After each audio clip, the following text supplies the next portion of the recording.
Back on Play It Forward with Justin MacFayden, filmmaker, creator of the web series Hope You Like It. The film we're going to be talking about is Share the Influence. Craig Thumper Samuels is the one that I saw. However, I think we're going to go even deeper into the series. Hope you like it and the influence around it. Prior to asking you the three questions, Justin, would you like to introduce yourself in any way? It's totally optional, and the series or anything else you'd like to say. Sure. Yeah, like you said, I'm Justin MacFayden. I am a filmmaker. I'm relatively new. I'm learning as I go. I come from music, so this is a documentary series entirely about music and about musicians that hopefully you've never heard of. I want to try to turn people on to new things and put a spotlight on artists that I think deserve it. I mean, and that's really the gist of it. It's awesome. I love the motive. Like, one of the things that really, I think, just off the bat, I connected to you with is your transparency. You're, very transparent about coming into filmmaking new, but you're definitely have a lot of experience as an artist, and the art of filmmaking is an art. And I think it's often lost sight of that all of us have lost sight of that because of the commerce involved in it. And Mhm. music is not dissimilar to it. There's a lot of money flashing around there too. So, I think for me, the first question, the inspiration, the kernel idea, as an artist, there's that little kind of fairy that'll come in and say, ching, and the little light that says, here is not even the thought, the precursor to the thought that gives you the thought of, hey, I want to do this. I want to explore this. What was that with Hope You Like It? Yeah, well, it really comes from years and years of. I'd worked in the music industry when I was 14. My first job was as a DJ for high school dances. So I was a mobile DJ and I'd do corporate events and weddings and all that stuff. I did that for about 6 or 7 years, and at that time I was also working in recording studios, and as a starving artist, had a bunch of different jobs, playing in bands and trying to make a living with art. And it's really really hard, and so I'd sort of developed this I don't know, somewhat cynical view of the music industry, certainly, but I at least an understanding of sort of the way it works and the different jobs that are involved. And I took a break from music to get an education, try to go to school and get a conventional job. And over the last decade, I've sort of been segueing back into the arts. But about 2 years ago, I was in a mall. It was a sort of this rundown mall in Laughlin, Nevada, which is this really small town just on the edge of the desert. Like two shops open in this mall, right? There's Wow. hardly anybody in it, and I'm It walking was through the mall. COVID 2 years ago. That's right. It's Yeah. COVID, so it's empty, and it's this dying out mall, and I'm walking through it, and I really like the idea of muzak, right? Like music that's just used in like elevators and Okay. for, like, I guess, promotional purposes. Like the mixture of commerce and music so blatantly, I think is just really interesting. So I'm walking through this mall and I heard this like saxophone music, and I thought it was just being piped in, right? I thought it was just background music being played in the mall. Probably And as good acoustics. Yeah. right, it's just drenched in reverb, and Yeah. it sounds really neat. And I'm walking through this mall and the music's getting louder and louder. And I'm like, what is somebody jamming? Somebody playing music in the mall? And as I'm getting closer and closer to the food court, I start coming down this escalator to the food court.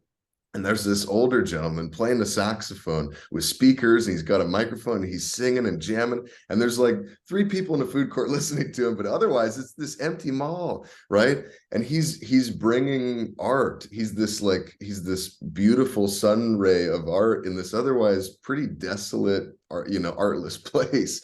And I was like that is the pinnacle of pure art. You know what I mean? Yeah. Where Yeah. just doing it because you love it and because it matters a lot to you. And at the time, I had no filmmaking experience, but I did have a friend of mine who lives out here in LA, who's a filmmaker, and he does some documentary stuff for BBC every once in a while. And I called him up and I pitched him the idea. I said, hey, if I was ever going to do a documentary, this is the guy I'd want to do it on. I want people to know about him, I introduced myself to him, and we sort of started talking on the phone. I had done some of the pre-production work, I guess, now that I understand his That's it. Yeah.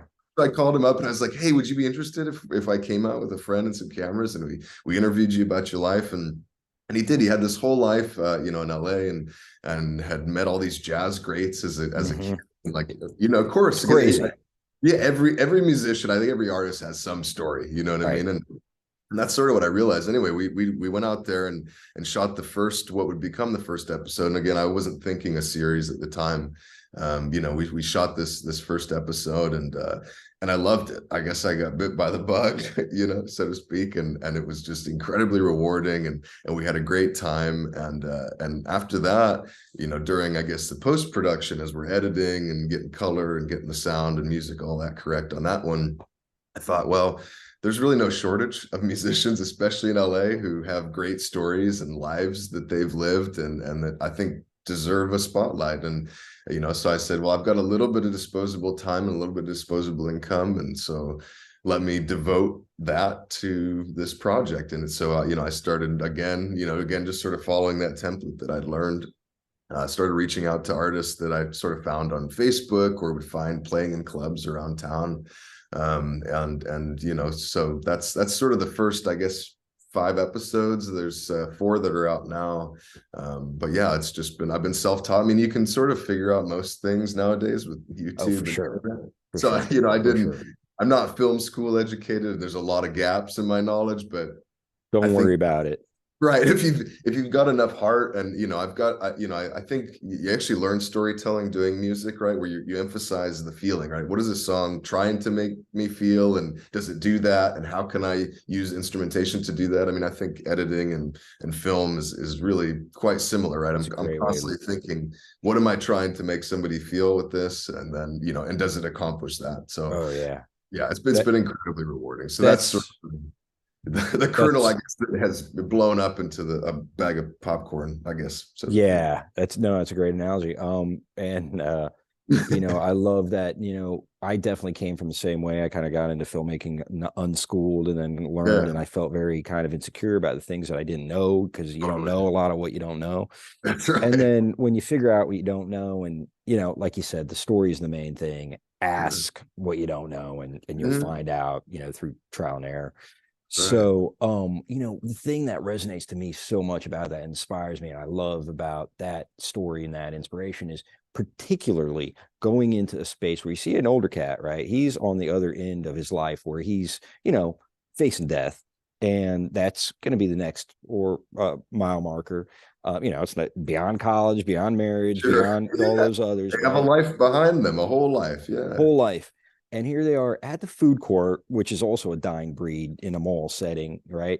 And there's like 3 people, COVID, they've got all their instrumentation, and they're still playing their heart out, and the experience, that the individual is beyond. They're beyond the criticism, the self-awareness, the rock star fantasy, or the humiliation of not having anybody. They're just there, and they're doing it. And the purity of that is, what is the thing. I mean, that's what art should be to me. Like all art should be some version of that, I think. I've played shows to nobody. I know what that feeling's like. Definitely, I've been. And you just rock. It reminds me, I dance. One of my favorite things to do, which I don't do enough, is just crank something, dance at home, and and it's just so that's the experience of having that experience. It doesn't matter, The second question, Play It Forward, is the storyline. The storyline. What is, you think, the through line of the narrative, of the moral? You can even go there. I'm not afraid to touch that, because I was for a while and having these conversations. But the moral takeaway that for yourself about the web series, Hope You Like It. I think really it's redefining success, or thinking that we can all define success on our own terms, right? I mean, a lot of the artists I talk to, they're not Grammy-winning huge artists, but everyone I've talked to is completely happy and satisfied. And there are artists we know who are famous touring artists that are miserable, and they're, you know what I mean, they've received the accolades or whatever you would think is conventional success, and they're miserable. And I think that's important a lot, you know, not just for you know, for music, but for anyone doing art, right? Like, you can find your own piece of success, and success is whatever you define it to be. And you know, it's inspired me, right? Like, there's not millions and millions of views on these videos, but I'm really, really happy making them. And I have so much freedom. I don't have, you know, producers or studios that I have to report to. I make these videos that I like, and I hope other people like it too. And yeah, and it's just been, you know, it inspires me to make more art and to make better art. And I guess that's my hope too, is that, you know, people can see that, you know, whatever you think conventional success in the arts is, like, it's probably not. And there's probably millions and millions of people out there who found their own slice of heaven, their own slice of like success that they're very, very happy with. You know, there's lots of buskers and people who just play on the street who are incredibly artistically fulfilled, and they're able to make a decent living. People who play local clubs, especially in LA, who are really happy. Music teachers, right? There's all these things you can do in music, and you know, there's this idea, I think, that you're either Katy Perry or nothing, you know, like, there's, you know, people don't understand that there's this whole spectrum of working musicians out there who have amazing life stories and are just really great people. And you know, that's sort of, I guess, the moral of the entire series. And that's what I want each episode to kind of shine a light on, that like, these are people who they do have a past, and they do have ambitions for the future, but where they're at now, they're all really happy with it, you know? Yeah. Yeah. And, you know, that to me is something that is so relatable to everyone. As artists, it's like a particularly kind of pressure cooker situation, which is like, everybody's like, oh yeah, you know, what do you do in New York? You meet somebody, I'm sure it's similar in LA. What do you do? Where do you live? Right. Oh, I'm a writer. Oh, have I seen anything? Right. No, I'm pretty much in What a have you done? closet, just, you know, drinking and myself to death. And, you know, that's kind of the thing.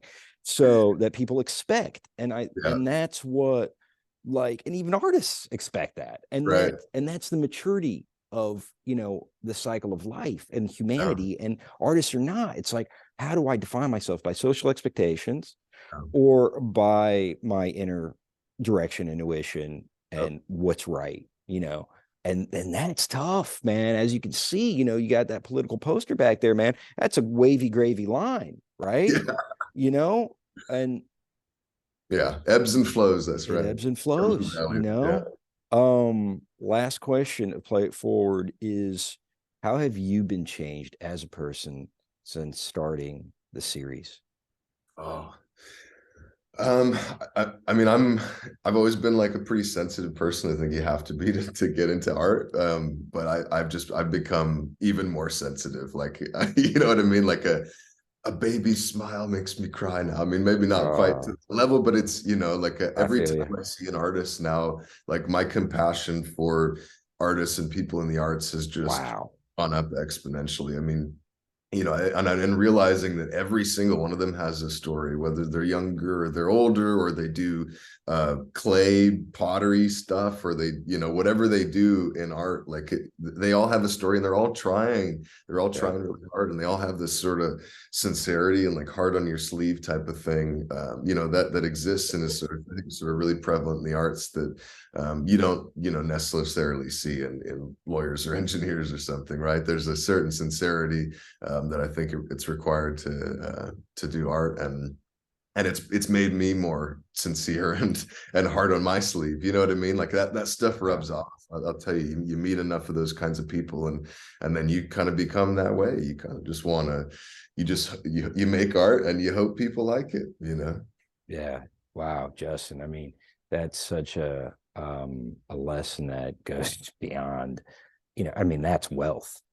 Yeah. That's wealth, you know, to be able to be tapped into the wealth of experience of humanity. I mean, that is true wealth.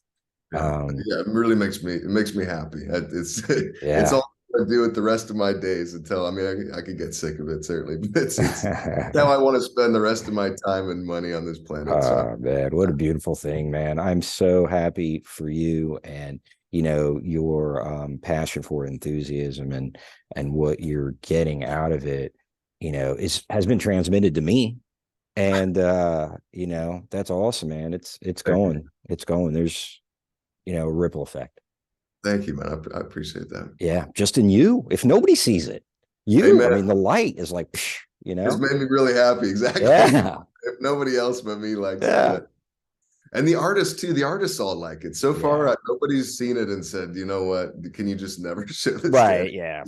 Yeah. Right? Like this is terrible. So yeah, I mean, and that to me is really rewarding when they come back and they write me and they're like, "This is great. I love it." You know, I'm gonna show this to my friends and family. I'm like, Yeah. yes. It's so cool. That is so cool. What a great service. Justin MacFayden, filmmaker.